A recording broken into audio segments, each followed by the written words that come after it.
নির্বাচনে বিএনপি আসবে ক্ষমতায়, এমনটাই বলছেন আমানুল্লাহ আমান। শাহজালালে কতক্ষণ সময় কাটালেন আব্দুল হামিদ?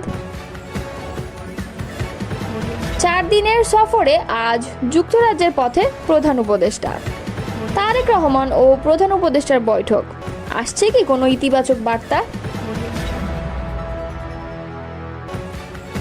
বাংলাদেশে গণতন্ত্রের দুর্ভাগ্য, অবাধ নির্বাচনেও গড়িমসি, এমনটাই ভেবেছেন রিজভী। এতক্ষণ শুনছিলেন সংবাদ শিরোনাম, এবারে বিস্তারিত।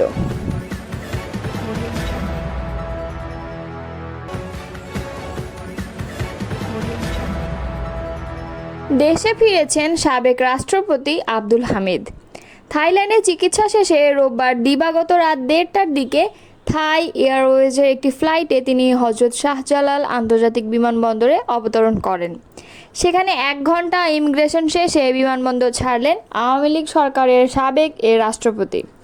থাই এয়ারওয়েজের ফ্লাইট TG 339-এ করে ঢাকায় অবতরণ করে আব্দুল হামিদ। অবতরণের পর 1:45 তিনি হুইল চেয়ারে করে ইমিগ্রেশন কাউন্টারে যান। রাত 2:45টার সময় তার ইমিগ্রেশন সম্পন্ন হয়। পরে রাত 3টার দিকে বিমানবন্দর ত্যাগ করেন আব্দুল হামিদ। এর আগে গত 8 মে রাতে শাহজালাল আন্তর্জাতিক বিমানবন্দর থেকে থাই এয়ারওয়েজের ব্যাংককগামী একটি ফ্লাইটে যাত্রা করে দেশ ছাড়েন আব্দুল হামিদ। পরে বিষয়টি গণমাধ্যমে প্রকাশ পেলে দেশের রাজনৈতিক অঙ্গনে এ নিয়ে আলোচনা শুরু হয়। গত বছরের 5 আগস্ট ছাত্র জনতার তীব্র আন্দোলনের মুখে শেখ হাসিনা ও তার দল আওয়ামী লীগের পতন হলে দলটির অনেক নেতাকর্মী দেশ ছাড়লেও আব্দুল হামিদ দেশে অবস্থান করছিলেন। 9 মাস পর চিকিৎসার জন্য ব্যাংককের উদ্দেশ্যে দেশ ছাড়েন তিনি। আব্দুল হামিদের বিরুদ্ধে একটি হত্যা মামলা থাকার তথ্য জানা গেছে। গত 14 জানুয়ারি কিশোরগঞ্জ থানার সদর থানায় তার বিরুদ্ধে মামলাটি করা হয়। মামলাটিতে সাবেক প্রধানমন্ত্রী শেখ হাসিনা, শেখ রেহানা, সজীব ওয়াজেদ জয়, সাইমা ওয়াজেদ পুতুল, ওবায়দুল কাদেরের নাম রয়েছে। বিএনপি চেয়ারপারসনের রাজনৈতিক উপদেষ্টা আমানুল্লাহ আমান বলেছেন, ভোট নেই এমন কিছু রাজনৈতিক দল এখন বিএনপির বিরুদ্ধে অপপ্রচারে মেতে উঠেছে, কিন্তু তারা যাই করুক জনগণের হৃদয় থেকে বিএনপিকে মুছে ফেলতে পারবে না। ইনশাআল্লাহ আগামী নির্বাচনে বিএনপি রাষ্ট্রীয় ক্ষমতায় আসবে। রোববার বিকালে কেরানীগঞ্জের হজরতপুরে শহীদ প্রেসিডেন্ট জিয়াউর রহমান উচ্চ বিদ্যালয় অ্যান্ড কলেজ মাঠে আয়োজিত শহীদ প্রেসিডেন্ট জিয়াউর রহমান স্মৃতি ফুটবল টুর্নামেন্টের ফাইনাল খেলা ও পুরস্কার বিতরণ অনুষ্ঠানে তিনি এই কথা বলেন। ফুটবল টুর্নামেন্টে বক্তৃতায় আমানুল্লাহ আমান বলেন, এ মাঠ বিএনপি ভরাট করেছিল। এখানে বিএনপির ভারপ্রাপ্ত চেয়ারম্যান তারেক রহমান এসেছিলেন। আজকের খেলা দেখে বলা যায় এই মাঠটি এখন ঢাকা স্টেডিয়ামকেও ছাড়িয়ে গেছে। বিএনপি ক্ষমতা এলে এই মাঠকে আধুনিক মিনি স্টেডিয়ামে রূপান্তর করা হবে। ফাইনাল খেলায় মুখোমুখি হয় কেরানীগঞ্জের বামনসুর ক্রীড়া চক্র ও মানিকগঞ্জের চারিগ্রাম ফুটবল একাদশ। টানটান উত্তেজনার ম্যাচে চারিগ্রাম একাদশ 1-0 গোলে জয়লাভ করে। খেলায় অংশগ্রহণকারী 2 দলই বিদেশি খেলোয়াড়দের পারফরমেন্স দর্শকদের নজর কাড়ে। হজরতপুর ইউনিয়ন বিএনপির সভাপতি ফজলুল করিম মোল্লার সভাপতিত্বে পুরস্কার বিতরণ অনুষ্ঠানে বিশেষ অতিথি হিসেবে উপস্থিত ছিলেন ঢাকা জেলা বিএনপির সাংগঠনিক সম্পাদক ব্যারিস্টার ইরফান ইবনে আমান অমি, কেরানীগঞ্জ মডেল উপজেলা বিএনপির সভাপতি মনির হোসেন মিনু এবং সিনিয়র সভাপতি শামীম আহসান। 4 দিনের সফরে আজ সোমবার যুক্তরাজ্যে যাচ্ছেন অন্তর্বর্তী সরকারের প্রধান উপদেষ্টা অধ্যাপক ডক্টর মোহাম্মদ ইউনূস। সফরসঙ্গী হিসেবে তার সঙ্গে থাকবেন বাংলাদেশ ব্যাংকের governor doctor Ahsan H Mansur ও দুর্নীতি দমন কমিশনের চেয়ারম্যান ডক্টর আব্দুল মোমেন। এ সফরে ব্রিটেনের মর্যাদাপূর্ণ কিং চার্লস হারমোনি অ্যাওয়ার্ড 2025 গ্রহণ করবেন ডক্টর মোহাম্মদ ইউনূস। এর আগে বুধবার রাজধানীর বেইলি রোডের ফরেন সার্ভিস একাডেমিতে আয়োজিত এক প্রেস ব্রিফিংয়ে এ তথ্য জানান প্রধান উপদেষ্টার প্রেস সচিব শফিকুল আলম। শফিকুল আলম বলেন, আসন্ন সফরের বিভিন্ন বিষয় নিয়ে কথা বলতে British high commissioner Sarah Cook আজ প্রধান উপদেষ্টার সঙ্গে সাক্ষাৎ করেন। সেখানে প্রিন্স চার্লসের সঙ্গে সাক্ষাৎসহ বিভিন্ন স্বার্থ সংশ্লিষ্ট বিষয়ে দ্বিপাক্ষিক বৈঠক হবে।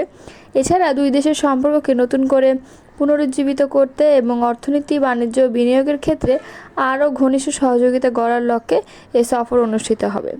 এই প্রশ্নের জবাবে তিনি বলেন, বাংলাদেশ থেকে অবৈধভাবে যুক্তরাজ্যে যে টাকা পাচার করা হয়েছে সেগুলো উদ্ধারের বিষয়কেও আলোচনা করা হবে।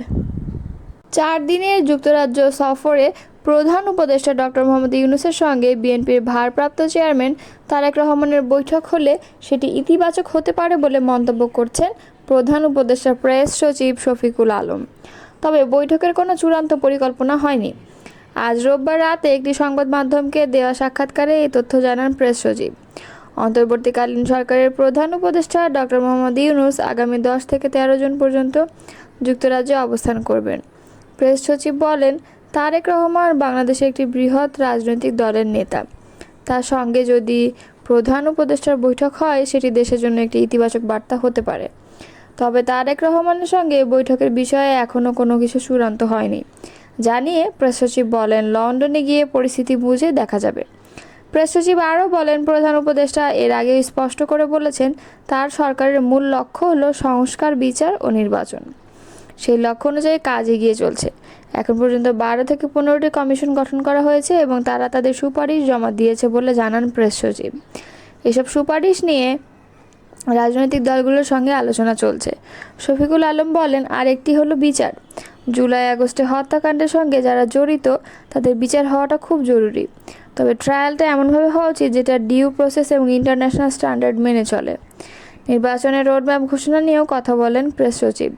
এপ্রিল মাসের প্রথমার্ধে নির্বাচন আয়োজনের পেছনে বাস্তবিক কারণ রয়েছে জানিয়ে শফিকুল আলম বলেন, কোনো রাজনৈতিক দল আবহাওয়াকে অজুহাত হিসেবে তুলে ধরলেও আবহাওয়াবিদদের সঙ্গে পরামর্শ করে এপ্রিলে সময় নির্ধারণ করা হয়েছে। আবহাওয়াবিদদের উদ্ধৃত করে তিনি বলেন, এপ্রিলের প্রথম 10 দিন গরম তুলনামূলকভাবে সহনীয় থাকে এবং হিটওয়েভ বা কালবৈশাখীর তেমন ঝুঁকি থাকে না। কালবৈশাখীর প্রকোপও মূলত এপ্রিলের দ্বিতীয়ার্ধ থেকে শুরু হয়, বৈশাখ মাসে বেশি হয়, তাই এপ্রিলের প্রথমার্ধকে আদর্শ সময় বলেই বিবেচনা করা হয়েছে। বাংলাদেশ জাতীয়তাবাদী দলের সিনিয়র যুগ্ম মহাসচিব রুহুল কবির রিজভী বলেছেন, জুলাইয়ের আত্মত্যাগের লক্ষ্য ছিল গণতন্ত্রকে অবমুক্ত করা, কিন্তু বাংলাদেশে গণতন্ত্রের দুর্ভাগ্য অবাধ নির্বাচন নিয়ে গড়িমসি হয়। রোববার দুপুরে নয়াপল্টনে জাতীয়তাবাদী রিকশা ও ভ্যান শ্রমিক দলের উদ্যোগে খাবার বিতরণকালে এক সংবাদ সম্মেলনে তিনি এসব কথা বলেন। রুহুল কবির রিজভী বলেন, বাংলাদেশের পলিমাটির যে বাতাস তা অত্যন্ত পরিশোধিত বাতাস। এই বাতাসের মাঝে এখন কিছু বঙ্কিম বাতাসও প্রবাহিত হয়। ক্ষমতায় এলেই চিরস্থায়ী ক্ষমতায় থাকার স্বপ্ন দেখে, যা দেখেছিলেন শেখ মুজিবুর রহমান আর শেখ হাসিনা। তেমন আবারও ওই বাতাসটা অন্তর্বর্তী সরকারের শরীরেও লাগছে কিনা, এটা মানুষের কাছে বড় ধরনের প্রশ্ন হয়ে দেখা দিয়েছে।